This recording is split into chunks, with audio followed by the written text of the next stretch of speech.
Hello అందరికీ. Already ముందు వీడియోలో చూసారు. మేము గుడికెళ్ళి ఇలా ఇక్కడ మిల్లెట్స్ పల్సెస్ అవి తీసుకుందామని వచ్చాను. ఆ వీడియో చూడకపోతే డిస్క్రిప్షన్లో ఉంటుంది, చూడండి. ఇక్కడ ఆల్రెడీ మేము ముందు పర్చేస్ చేసామన్నమాట.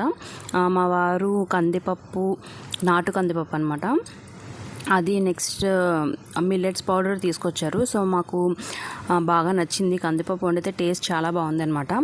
సో అది నచ్చి మళ్ళీ ఇప్పుడు తీసుకుందామని చెప్పి మేము వచ్చాము. ఇక్కడ దొరకనివంటూ ఏం లేదనమాట, అన్నీ ఉన్నాయి. మిల్లెట్స్ అన్ని రకాలు, పల్లీలు, శనగపప్పు, మినపప్పు అయితే పొట్టు మినపప్పు, పాలిష్ చేసింది, చేయలేనివి, పప్పు విడదీస్తారు కదా అలాగా. మిల్లెట్స్ అయితే మొత్తం నీట్గా వాష్ చేసేసి రవ్వలా చేశారనమాట, ఉప్మా చేసుకోవడానికి. నెక్స్ట్ ఇడ్లీలో కూడా ఇడ్లీ రవ్వ బదులు ఈ మిల్లెట్స్ రవ్వ వేసుకోవచ్చంట, అలా కూడా రెడీ చేసి పెట్టారనమాట. ఇంకేంటంటే ఇక్కడ మనం కొనుక్కొని డైరెక్ట్గా వండేసుకోవడమే, ఇంక మనం క్లీన్ చేసుకోవడము అలా ఏం అవసరం లేదంట. అటుకులు అయితే చాలా టేస్టీగా ఉన్నాయి. మా రాముడు అయితే ఇంకా అటుకుల దగ్గరే ఉన్నాడు వెళ్ళిన దగ్గర నుండి. ఈ షాపు 24/7 కూడా ఉంటుందంట. మేము అన్ని రకాలు తీసుకున్నాము. మేము వచ్చే ముందు మా రాముడు అలా అటుకులు తినడం చూసి లాస్ట్లో వాడికి ఇలాగ ఇచ్చారనమాట.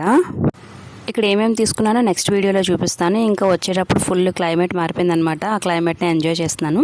వీడియో నచ్చితే లైక్ చేయండి.